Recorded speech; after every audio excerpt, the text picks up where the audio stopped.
नमस्ते प्यारे बच्चों। तो पिछली वीडियो में हम क्या देख रहे थे?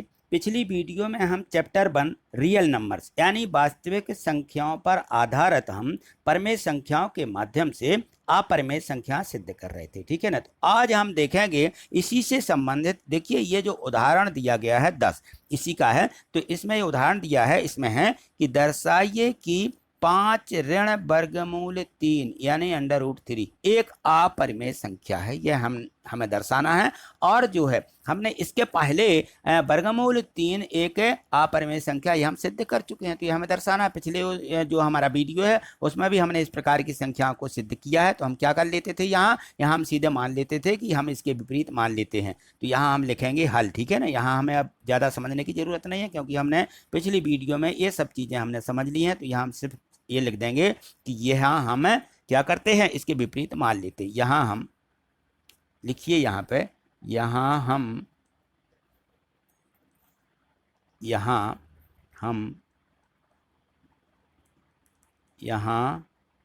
हम इसके विपरीत मान लेते हैं। हम इसके विपरीत, ठीक है ना, इसके विपरीत मान करके चलते हैं ना, विपरीत मान लेते हैं। हम इसके विपरीत मान लेते हैं। क्या मानेंगे भाई? ये अपरिमेय सिद्ध करना है तो क्या मानेंगे? परिमेय मानेंगे, है ना, क्योंकि दो ही तो हैं, परिमेय और अपरिमेय। तो हम मानेंगे माना कि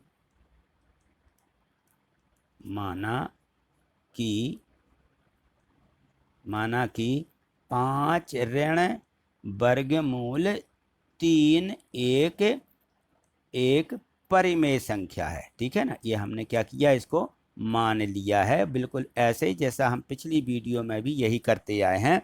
परिमेय संख्या है। ठीक है, ये परिमेय संख्या है।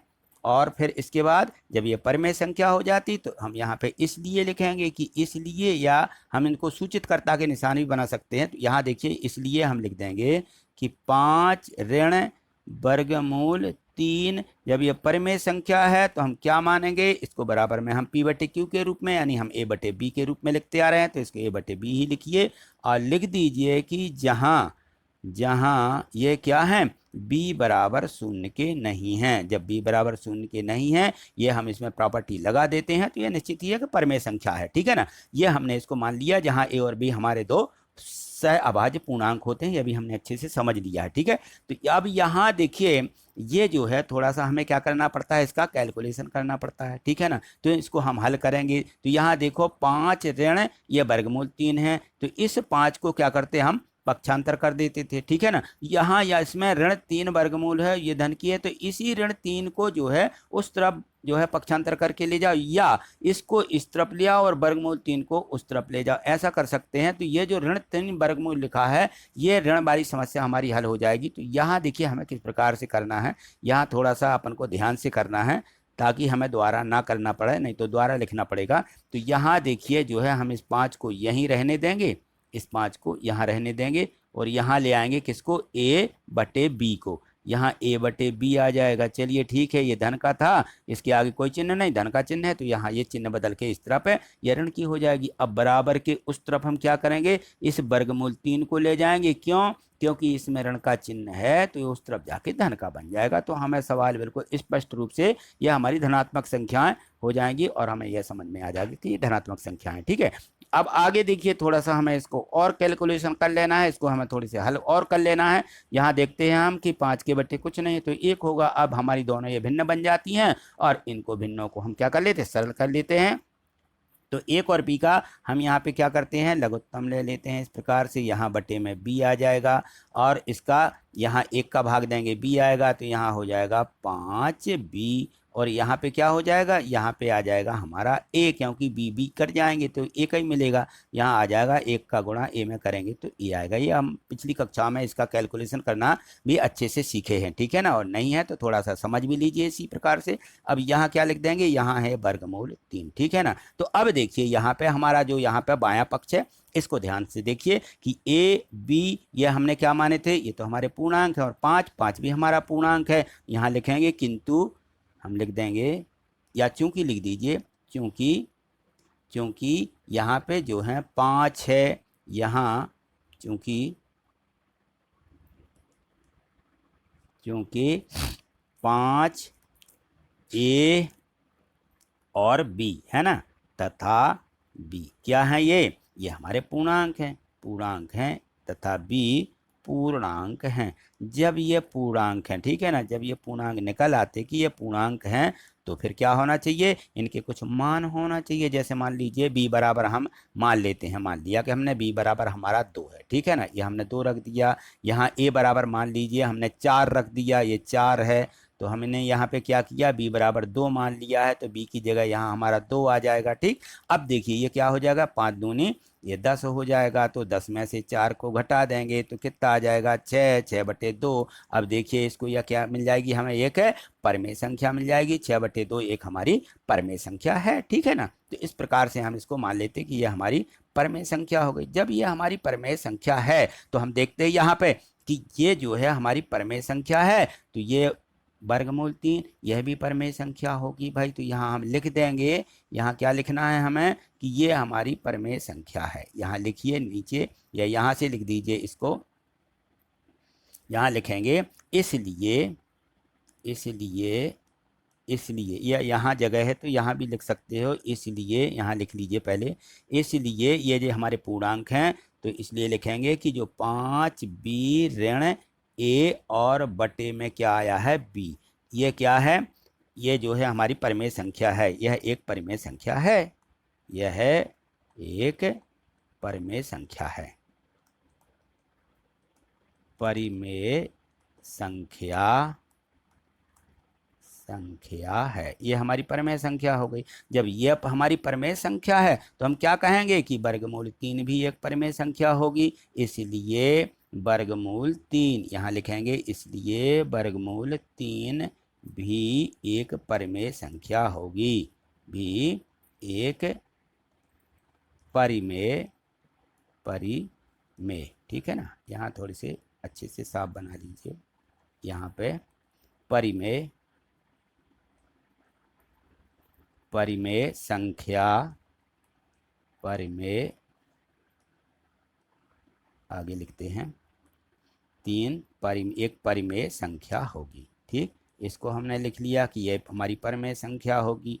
तो अब क्या होता है भाई, ये परमेय संख्या होगी, हमने देख लिया कि परमेय संख्या है ये, क्यों, क्योंकि ये हमारे पूर्णांक हैं तो ये परमेय संख्या बन गए, तो ये भी परमेय संख्या होगी। तो वही विरोधाभास फिर होगा किसका, इस वर्गमूल 3 का विरोधाभास होगा कि ये वर्गमूल 3 तो पहले से सिद्ध ही हो चुका है कि वर्गमूल 3 एक अपरिमेय संख्या है, तो इस वर्गमूल 3 पर विरोधाभास है किसका, जो हम लिखेंगे कि जो ये तथ्य निकला हुआ है ये कैलकुलेशन करने पर पाया गया है, ये हमने छानबीन की यानी कैलकुलेशन किया है, तो ये क्या निकला, ये हमारा अपरिमेय संख्या निकली है, तो इस पर विरोधाभास है। तो यहाँ हम लिख देंगे अतः इस तथ्य का विरोधाभास है, यहाँ लिखेंगे हम अतः या इसलिए, या यहाँ लिख देंगे यहाँ इस तथ्य का, यहाँ इस तथ्य का, तथ्य ठीक है ना जो हम निकाल के आ रहे हैं, इस तथ्य का विरोधाभास है, ठीक है ना,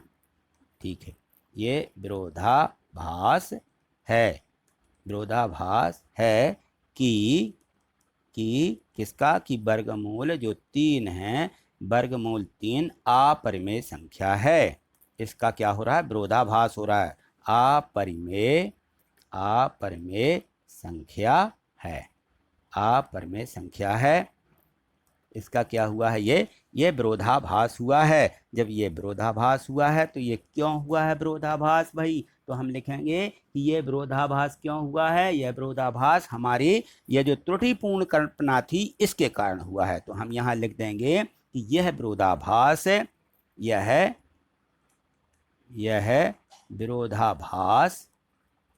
यह विरोधाभास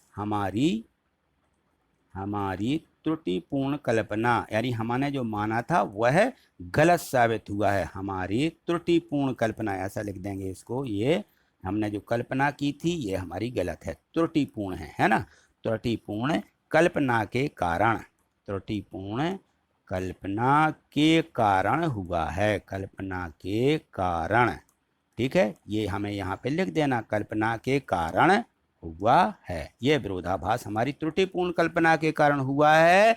तो फिर क्या है ये हमने देखा कि ये हमारी जो है वर्गमूल 3 पहले से है, तो इसमें से कुछ घटाया जाएगा, जोड़ा जाएगा, गुणा किया जाएगा, तो वो हमारी सभी क्या होंगी, अपरिमेय संख्या भी होंगी। अतः इससे सिद्ध होता है, यहाँ लिख लेंगे अतः इससे सिद्ध होता है, अतः इससे सिद्ध होता है कि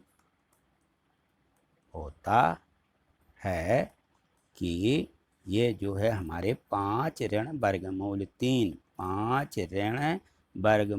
3 अपरिमेय संख्याएं हैं या अपरिमेय संख्या है। अपरिमेय संख्या है, ये हम यहाँ लिख देंगे, परिमेय संख्या है, ये हमारी अपरिमेय संख्या है। ये हमने यहाँ पे सिद्ध कर दिया, ये हमने यहाँ कैलकुलेशन किया, सिद्ध किया है। ठीक है, चलिए ठीक है, इसको उतार लीजिए। चलिए अब देखिए, इसमें जो हमारी बुक में दिया गया है प्रश्नावली दी गई है। यहाँ हम देखते हैं कि जो हमारी प्रश्नावली कौन सी है, प्रश्नावली चल रही है हमारी 1.3। ठीक है, इसको देखिए, ये जो प्रश्न इसमें दिया गया है वो खोल करके प्रश्नावली 1.3 और 1.3 में है कि सिद्ध कीजिए। इसका तीसरा सवाल देखिए, कौन सा, तीसरे नंबर का सवाल है। यहाँ दर्शाइए की जगह लिखा हुआ है सिद्ध कीजिए। चलिए मैं यहाँ पे सिद्ध कीजिए लिख देता हूँ।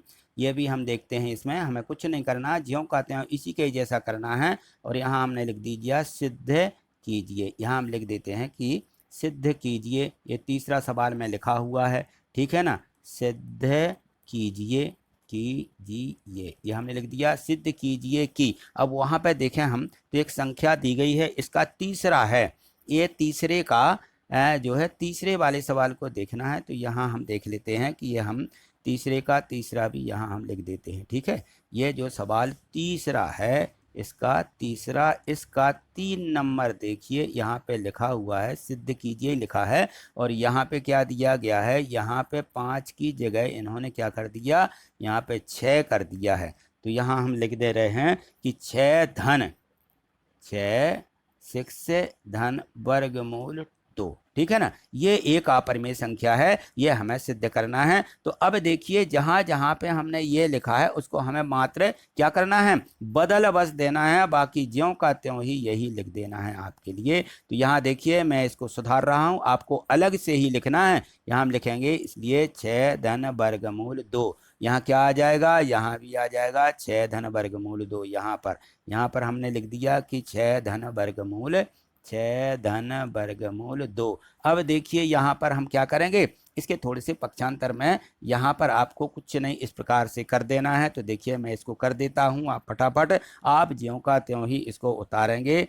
तो ये देखिए मैं यहाँ पे इसको हल कर लेता हूँ थोड़ा सा, यहाँ बाकी आपको कुछ नहीं करना है। तो इसको देखिए 6 को मात्र हमें क्या करना है, पक्षांतर कर देना है। तो 6 का यहाँ पक्षांतर करेंगे तो यहाँ बच जाएगा वर्गमूल 2। ठीक है ना, यहाँ हम लिखेंगे वर्गमूल 2, लिख लीजिए, यहाँ ये आ जाएगा वर्गमूल 2। और ये बराबर में हमें क्या मिल जाएगा, यहाँ फिर से लिख देता हूँ, ये बराबर में मिलेगा हमें, इसका हमने पक्षांतर किया है, ये बराबर में a/b और ये 6 इस तरफ आ जाएगा। तो इसमें काहे का चिन्ह है इसके सामने, यहाँ धन का चिन्ह है, यहाँ क्या हो जाएगा ऋण 6 है ना, इस प्रकार से 6 बन जाएगा। तो थोड़ा सा इसका अपन को कैलकुलेशन बस कर लेना है, बाकी और कुछ नहीं है। यहाँ देखिए मैं कैलकुलेशन नहीं करके आपको थोड़ा सा बता दे रहा हूँ, इसलिए कि आपके भी समझ में आए कि हाँ इस सवालों में हमें ज़्यादा ऐसा कुछ नहीं करना होता है। यहाँ हम लिख देंगे वर्गमूल 2 और बराबर में, अब इसका जो कैलकुलेशन करेंगे तो ये आ जाएगा, बी का यहाँ लघुत्तम आ जाएगा, बी यही होगा। ठीक है ना,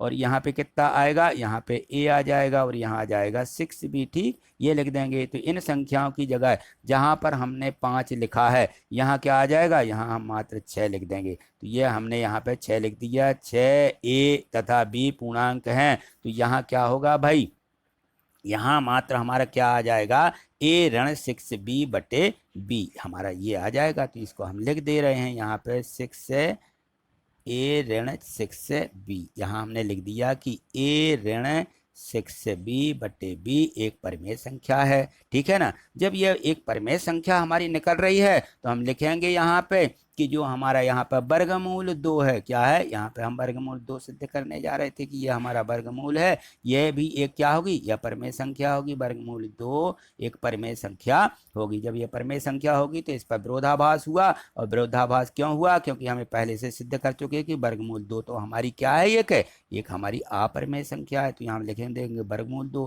ठीक है ना। तो यह हमारी त्रुटिपूर्ण कल्पना के कारण हुआ है। तो यहाँ भी हम आ जाएगा हमारा ये कि हमने ये देखा कि ये हमारी जो है कल्पना गलत थी, ये हमारी कल्पना गलत निकली है। तो यहाँ लिखेंगे हम 6 धन वर्गमूल 2 एक अपरिमेय संख्या ही है। तो ये हमारा, ये फिर से आप इसको उतार लीजिए, ये हमारी प्रश्नावली 1.3 का तीसरे सवाल का तीसरा है। ठीक है। इसको भी ज्यों का त्यों करना है, इसलिए हमने इसको कर दिया है। तो अब मैं नहीं समझता हूँ कि आपको इसमें कहीं कोई त्रुटि होगी या आपको कोई इसमें डाउट हो लग रहा होगा। यदि मान लीजिए आपको कोई डाउट है भी तो आप कमेंट्स बॉक्स में कमेंट्स करके जरूर देना। थैंक यू, धन्यवाद।